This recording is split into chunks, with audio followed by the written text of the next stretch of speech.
warahmatullahi wabarakatuh. Halo, apa kabar? Saya Ismno Arif dari Forum News Network.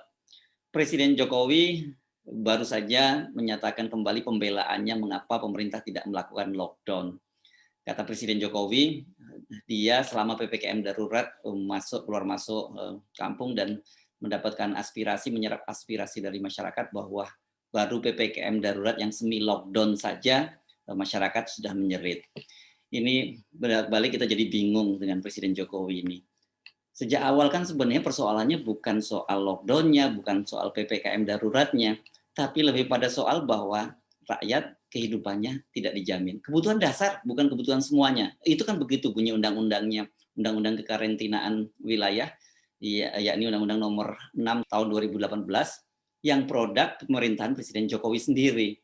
Jadi agak aneh karena narasi inilah yang selalu digunakan oleh Presiden Jokowi untuk menolak kebijakan lockdown dan membela langkah-langkah yang dilakukan. Langkah-langkah yang seperti Anda sebut, kebijakan sekarang ini bolak-balik ganti nama, mulai dari PSBB, PPKM Mikro, PPKM Darurat, dan sekarang PPKM level 4 dan 3. Ini jelas membingungkan, padahal intinya sebenarnya sangat sederhana. Nah, soal inilah yang juga disoal oleh mantan Menko Perekonomian Rizal Ramli dalam dialog dengan Glora TV. Rizal Ramli menilai bahwa pemerintah itu pelit kepada rakyatnya. Pemerintah tidak mau bertanggung jawab, padahal amanah undang-undang itu sudah menyatakan dengan tegas bahwa kalau mau melakukan karantina wilayah atau bahasa mudahnya adalah lockdown, ia dijamin kehidupan warganya. Sekali lagi, dijamin, dan itu hanya kebutuhan dasar. Pemerintah juga punya duit kok soal itu. Coba kita simak yuk penjelasan dari Dr. Rizal Ramli. Saya ingin mengatakan ada 4 tahap dalam kita menghadapi pandemi corona ini. Satu adalah tahap self-denial. Menolak, tidak ada, tidak penting, menolak dengan mengatakan joke-joke bahwa orang Indonesia tidak mungkin kena corona, orang Indonesia kebal karena banyak makan bumbu dan sebagainya. Itu habis 3 bulan proses penolakan dan joke-joke itu. Sementara negara lain, Vietnam, langsung tutup perbatasannya dari Tiongkok dan relatif kena COVID-nya sedikit. Taiwan, yang setiap tahun biasanya ada turis dari Tiongkok, dia tutup perbatasannya sehingga juga relatif sedikit efeknya. Demikian juga dengan negara-negara yang lain. Jadi negara-negara yang lain begitu ada di Cina langsung mengambil tindakan imigrasi. Nah, kita bikin lelucon selama 3 bulan, bantah-bantahan, dan tetap memperkenalkan, mengizinkan TKA dari Cina untuk datang hanya untuk kepentingan bisnis, bukan juga kepentingan nasional. Nah, yang kedua, menyewa buzzer untuk membantah-bantah bahwa pandemi COVID tidak penting, kecil, nggak usah diiniin, kita tetap harus kasih insentif untuk turis asing supaya bisa masuk ke Indonesia. Memang di Indonesia ada gejala baru, Pak Ketua, Pak Anies Mata. Setiap ada masalah nyewa buzzer. Semakin bermasalah pejabatnya, semakin banyak buzzer. Semakin ngaco kebijakannya, buzzernya makin banyak. Inilah yang mengakibatkan kita tidak fokus kepada masalahnya. Nah, kemudian tahap 2, setelah pertengahan Maret, mulai panik, mulai bikin anggaran, ya kan, buat menghadapi COVID dan impaknya dan sebagainya. Nah, pejabat kalau bikin anggaran kan semangat banget, ya. Ditetapkanlah anggaran dan menurut BPK habis selama tahun 2020 untuk mengurangi COVID dan dampaknya 1.035 triliun sepanjang tahun 2020. Hasilnya apa? Mohon maaf, hasilnya 000. Itu hanya bisa karena 2 kemungkinan. satu mismanagement, yaitu uangnya seolah-olah terkait dengan COVID, tapi dipakai untuk tujuan-tujuan yang lain. Dan yang kedua adalah korupsi yang vulgar seperti bansos 100 triliun menurut Pak Novel Baswedan. Ya, jadi kok bisa sih 1035 triliun itu uang besar sekali, kok nggak ada dampaknya? Dari awal, sejak Maret awal krisis itu tahun 2020, saya udah menyarankan fokus anggaran di 3 hal saja. Satu, untuk menghajar pandemi ini, COVID, untuk vaksinasi dan sebagainya. Dan yang kedua, buat subsidi kasih makan rakyat kita yang nggak mampu. Yang ketiga, naikkan produksi pangan. Karena kalau ada pandemi seperti ini, pasti kesulitan pangan di seluruh dunia, harganya naik, dan sebagainya. Jadi 3 aja, lupakan yang lain. Nah, seperti dia biasalah, begitu ada anggaran langsung semuanya jor-joran. Tahap ketiga adalah tahap perebutan otoritas. Pada tahap ketiga itu, Gubernur Anies Baswedan, Bupati Pati, dan beberapa bupati lain minta supaya mereka diizinkan untuk melakukan lockdown daerah. Pemerintah pusat takut kalah populer Pak Jokowi dan timnya nggak setuju, tidak boleh lockdown. Harus diambil semua kewenangan otoritas ke pusat, dibikinlah namanya PSBB. Padahal ketika itu, jika diperkenankan DKI untuk lockdown, Pati dan beberapa daerah lain, mereka masih punya uang untuk kasih makan rakyat yang nggak mampu. Ya, tapi ditolak. Dan kebayang kalau waktu itu diizinkan, kasus COVID di DKI akan turun sangat pesat sekali di Pati dan beberapa kabupaten lain. Tapi karena Mas Jokowi takut kalah populer sama timnya, nggak boleh, semua harus ikut garis pusat. Padahal garis pusat itu juga mencelek. Karena cuma ganti-ganti istilah doang kok. PSBB, PSBB ketat, PPKM, PPKM mikro, PPKM darurat, PPKM darurat. Saya aneh, di seluruh dunia ada nggak sih yang menyelesaikan kasus krisis hanya dengan ganti istilah doang? Mohon maaf, kagak ada. Di seluruh dunia yang efektif mengendalikan pandemi ini sederhana kok, lockdown. Iya kan? Nanti kalau udah berkurang ya nggak ada lockdown. Nanti kalau ada pandemi lagi, rame lagi atau virus baru lagi, variasi baru, ya lockdown lagi. Di New Zealand kasusnya cuma 8 di lockdown tuh kotanya. Kenapa? Memang awalnya 8, tapi kalau dibiarin bisa ratusan ribu. Biaya ekonomis, biaya sosialnya, biaya pengobatannya akan naik eksponensial. Jadi lebih bagus pada saat kecil justru di lockdown. Ini yang kita kurang tegas. Takut dampak ekonominya. Padahal sebetulnya kalau kita lockdown, ya memang semua kena, tapi selama rakyat dikasih makan, dikasih obat, dia nggak ngeluh kok.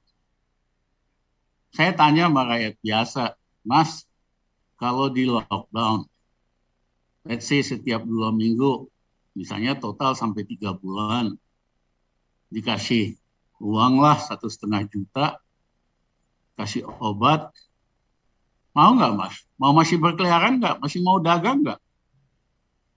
Mereka bilang, enggak lah Bang. Kapan lagi kita bisa sama bini? Kapan lagi kita bisa main sama anak-anak 3 bulan? Jadi sederhana kan? Ya, rakyat kalau dikasih uang buat makan, let's say 1,5 juta orang per keluarga, kasih obat gratis, dia nggak keberatan di lockdown, dia mau kok di rumah. bisa sama istri, bisa main-main sama anak. Tapi syaratnya sederhana. Pemerintah kagak boleh pelit sama rakyat. Ini kan pemerintahnya super pelit sama rakyat. Kalau menyangkut konco-konconya, oligarki, selalu dikasih kemudahan ini, kemudahan itu, pembebasan pajak, tax amnesty 20 tahun, dan sebagainya. Kalau kita bedah betul uang 1.035 triliun tahun 2010, kebanyakan ya buat nolong bisnis, buat nolong kawan-kawannya, bukan untuk hadapin COVID. Nah, yang keempat adalah tahap panik. Sejak berapa 2 bulan terakhir lah, 1,5 bulan terakhir. Karena peningkatan kasus COVID eksponensial, naik tegak gitu. Biasanya cuma begini, naik, tapi tidak eksponensial. Ya, belakang naiknya eksponensial. Bisa-bisanya bilang bahwa ini terkendali. Waduh, kalau ngegombal jangan keterlaluan dah. Ya, uang naiknya eksponensial, bisa bilang terkendali, apaan? Ya, jadi masih aja ada upaya buat manipulasi spin kenyataan yang sesungguhnya. Di setiap krisis apapun, krisis itu bisa terjadi. Waktu yang berbeda, kasusnya apa saja. Tapi yang penting terapi nomor satu adalah tell the truth, tell the truth. Sehingga semua pihak, rakyat bisa ngitung resikonya, bisa berpartisipasi dan sebagainya. Lo bagaimana tell the truth kalau yang naiknya eksponensial tegak masih dibilang terkendali? Ya, nah paniklah, dibikin komite ini lagi, padahal orangnya itu doang, kocak-kocak juga, orangnya kewenangannya diganti-ganti, ya kan? Nah, memang minta maaf teman saya itu, ya suka WA saya nggak jawab kadang-kadang, ya. Nah, memang belakangan menurun cases, tapi jumlah testing turun kok, udah pasti cases turun. Sederhana aja nanti Ibu Iva jawab atau Mbak tadi Nadia, ya kok bisa casesnya turun karena testingnya turun. Tapi jumlah kematian meningkat 2.000 per hari. Indonesia tingkat kematian cases ya, cases mortality itu sekitar 2,5-2,6%. Jadi poin saya, semakin dia kritikal, semakin penting tell the truth. Walaupun saya mesti angkat topi sama Menteri Kesehatan Pak Budi, ya orangnya itu ngerti angka, ya kan. So far sih keterangannya saya anggap sebagai korek, lebih apa namanya nih teliti dibandingin para pejabat yang lain. Itu bukan karena dia sama-sama saya, sekolahnya kita dulu fisika, kita ini ahli fisika. Saya belajar ekonomi, dia belajar apa lagi yang lain. Gitu. Tapi saya lihat dia masih dalam batas-batas di mana korek dalam memberikan data. Jadi dampaknya apa sih ini? Sebelum saya dampaknya, apa dulu yang kita bisa lakukan? Kalau saya sih janganlah pakai istilah-istilah ribet gitu, rakyat ngerti. Ya, menurut saya yang paling penting, satu, harus lockdown. Setiap 2 minggu, kalau masih perlu lockdown, lockdown lagi. Kalau memang nggak perlu, ya tidak lockdown. Let's say total 3 bulan. Tapi kita harus kasih makan rakyat kita yang nggak mampu. Kalau di Jabotabek, total penduduk 26 juta, seperempat itu pekerja harian. 6 juta lebih, itu yang kita harus kasih makan. Sisanya mah nggak perlu. Nah, kalau saya hitung, ancer-ancer kita harus kasih makan 70 juta keluarga di seluruh Indonesia. Mungkin angka itunya nggak sampai segitu banget. Kita kasih 1,5 juta, itu cuma 105 triliun satu bulan. 3 bulan hanya 315 triliun. Kasih obat-obat gratis 100 triliun, paling itu hanya 415 triliun. Selalu yang nanya, ada uang nggak pemerintah? Ada banget, ngutangnya aja banyak banget. Yang kedua sederhana kok, kita hentikan saja semua proyek infrastruktur yang besar. Itu anggarannya 440 triliun. Hentikan bangun ibu kota yang ngawur itu. Ya, dulu tahun 98 krisis kayak gitu, kita stop semua proyek besar. Nanti ada duit kita mulai lagi. Kok repot amat gitu loh. Nah, kelihatan ini pemerintah prioritasnya dia tetap mau proyek-proyek ini, proyek itu. Padahal rakyat lagi pada mati karena COVID, mati karena kelaparan. Fokusnya tidak jelas. Ada yang nanya, Pak, ada duitnya apa enggak deh? Saya mah jawabannya sederhana. Pejabat yang nggak bisa ngitung, silahkan datang ke rumah saya. Kalau perlu ketemu asisten saya, ya diajarin dari mana nanti cari duit. Deh. Itu aja repot. Anggaran itu ada kok. Banyak caranya. Ya. Nah, esensinya kita harus berpihak kepada rakyat dalam suasana sulit ini. Apa sih? Kok segitunya tidak mau pakai undang-undang karantina? Itu undang-undang jelas yang bikin juga pemerintahan Jokowi, kalau kondisi pandemi ini, laksanakan undang-undang karantina. Termasuk kewajibannya buat kasih makan rakyat yang nggak mampu, bahkan binatang peliharaannya. Ini pemerintah tidak mau pakai undang-undang yang sudah tersedia karena mau menghindari tanggung jawab. Nggak mau kasih makan rakyat yang susah, itu aja. Kalaupun dikasih ya ecek-ecek doang. Kasih bansos lah. Dalam prakteknya bansosnya dipotong di jalan, yang betul-betul terima juga sedikit. Nah, yang ketiga, mau tidak mau harus divaksinasi. Ya, memang banyak yang nggak suka vaksinasi, baik karena macam-macam alasan, ideologi. Di Amerika juga sama, di negara-negara bagian selatan itu nggak mau vaksinasi karena ideologis dan sebagainya. Nah, rakyat kita mau nggak divaksinasi? Kebanyakan sih mau banget. Cuman jangan dong divaksinasi sama vaksin yang efektivitasnya sangat rendah. Jangan pelit sama rakyat. Kasih rakyat vaksinasi yang efektivitasnya 95%, 98%. Pfizer atau Moderna atau apalah yang efektivitasnya di atas 97%. Ini rakyat kita divaksinasi sama vaksin yang efektivitasnya hanya setengahnya. Itulah masalahnya.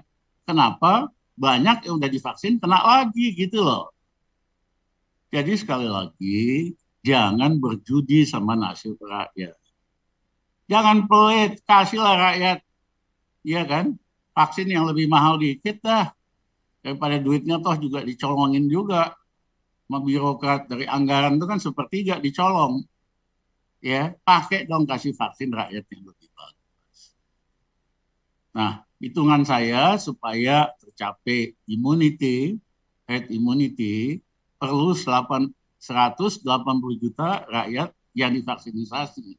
Kali 2 perlu 360 juta suntikan. Seandainya tiap hari ini kita suntik, udah ada sih yang disuntik hari ini, tapi let's say kita hitung dari sekarang lagi lah vaksin yang lebih bagus, ya kan? Kaliin 2 juta setiap hari. Maka dalam 180 hari tercapai targetnya 6 bulan coba. Saya ingat waktu Presiden Biden dilantik 15 Januari. Dia bilang pokoknya sebelum hari kemerdekaan Amerika tanggal 4 Juli, COVID ini tidak boleh lagi jadi masalah utama kita. Asal rakyat mau divaksin. Ya vaksin lah. Dalam waktu kurang dari 6 bulan, setengah rakyat Amerika mau divaksin dan sudah divaksin. Hari ini di banyak kota, terutama di timur, di utara, nggak ada masalah. Di selatan yang masih banyak, yang bandel, ya kan, yang ke alasan macam-macam nggak mau divaksin. Nah, jadi kepemimpinan itu sangat menentukan keberhasilan atau kemampuan mengatasi krisis. Kita tidak mau lockdown. Faktanya kita di lock out oleh semua negara di dunia. Oleh Eropa di lock out, di Amerika di lock out, Saudi Arabia lock out, Singapura lock out kita. Jepang lock out kita. Warga negaranya ditarik. Jadi daripada kita di lock out, kenapa sih kita nggak lockdown? Ya, cuma nyediain duit 400 berapa tadi tuh 415 triliun aja kagak bisa ya, nggak usah ngaku jadi presiden lah, begituan aja kagak bisa, lebih bagus mundur aja, ya kan, karena prioritasnya nggak jelas. Nah, jadi sederhana menurut kami, saya coba sederhanakan bahwa di lapangan tentu ada kompleksitas, yes. Satu, lockdown setiap 2 minggu, kalau perlu 3 bulan. Atau yang kedua, kasih makan rakyat. 1,5 juta kali 70 juta keluarga. Yang ketiga, disuntik lagi vaksin. Ya, dan insya Allah dalam waktu 6 bulan, kita udah terkendali lah, betul-betul terkendali. Bukan terkendali gombal. Kawan saya itu tadi loh, itu kan terkendali gombal. Ngaku terkendali, di lapangan malah lebih dahsyat. Terkendali yang benar-benar terkendali. Nah, dalam kaitan ini, saya minta teman-teman Partai Gelora, mumpung belum puasa, mumpung masih di luar pemerintah, supaya lebih vokal, lebih menyuarakan aspirasi rakyat. Nanti kalau udah puasa, jangan-jangan kelakuannya berubah juga. Ya, mudah-mudahan kagak. Tapi mudah-mudahan, ya kan, mumpung di luar, berjuanglah untuk rakyat. Ya, kalau angka-angkanya itu Mas Anies, angka-angka budget macam-macam. Undang aja Rizal Ramli, diadu di DPR, ya kan? Kita selesaiin bahwa dia tuh ngaco angka-angkanya selama ini. Banyak kan dari angka dia ngawur kok. Dari sejak tahun yang lalu. Ya, jadi Mas Anies mumpung di luar pemerintah, saya minta lebih vokal. Ya, saya minta lebih berani menyuarakan kepentingan rakyat. Ya, kapan lagi? Mumpung di luar. Kalau di dalam nanti mungkin banyak pertimbangannya. Tapi menurut saya, this is the time. Ya, pemerintah ini nggak mampu kok menyelesaikan krisis ekonomi kagak bisa, maka anjlok. Menyelesaikan krisis pandemi ini kagak bisa, ya kan? Dan seterusnya dan seterusnya. Orang bisa ketua anti COVID-nya jenderal, saya kan kenal banget jenderal itu. Kenapa sih nggak ditunjuk profesional aja yang memang, let's say menteri kesehatan lah. Di luar negeri juga ujung tombaknya menteri kesehatan kok. Kalau dalam berapa bulan nggak becus, 6 bulan ya ganti. Tapi kasihlah orang yang mengerti, yang tahu masalah, terbuka, dan tell the truth. Masalah kita ini kan karena ditutupi oleh cloud, awan buzzer-buzzer ini dengan opini. Jadi apa aja ada buzzer, influencer yang nggak ngerti apa-apa, menjelaskan masalah, makin lama rakyat kita makin. Yang mengadu domba antara agama, ya kan, ya, melakukan gerakan Islamophobia. Yang kerok, kenapa kita nggak jelas masalahnya dan solusinya, itu karena ditutupi oleh awan, ya, yang diciptakan oleh para buzzer ini dengan ilusinya. Nah, Siapa yang biayain mereka, yang kuasa, itu dipuji-puji, nggak benar aja dipuji gitu. Kalau kita menyimak penjelasan Dr. Rizal Ramli tadi semakin gamblang. Kenapa kemudian dia menyebut bahwa pemerintah tidak mau bertanggung jawab, pemerintah pelit. Karena pemerintah sebenarnya punya duitnya. Bisa membangun ibu kota baru sampai ratusan triliun, bisa bangun infrastruktur, tapi masa nggak bisa membiayai rakyatnya, membayari untuk biaya kehidupan dasar rakyatnya selama dilakukan kekarantinaan wilayah. Dan apa yang terjadi sekarang ini, kita diprediksi akan menjadi negara yang paling akhir keluar dari krisis pandemi. Begitulah nasib kita sebagai bangsa Indonesia. Kita tidak tahu berapa tahun lagi ini akan selesai. Ada yang epidemiolog, ada yang memperkirakan bahwa 3-5 tahun, ada yang memperkirakan lebih. Tapi kalau melihat kebijakan pemerintahan yang seperti saat ini, yang tidak jelas sebenarnya apa arah dan tujuannya, kita hanya bisa berdoa. Pak Jokowi sendiri kemarin sudah minta bantuan dari ulama untuk membantu doa agar bangsa ini keluar dari krisis. Kita sebelum diminta oleh Pak Jokowi sudah jauh hari setiap hari kita doa. Mudah-mudahan bangsa ini dihindarkan dari malapetaka yang lebih serius dibandingkan dengan pandemi yang saat ini. Saya Ismuna Arif. Assalamualaikum warahmatullahi wabarakatuh.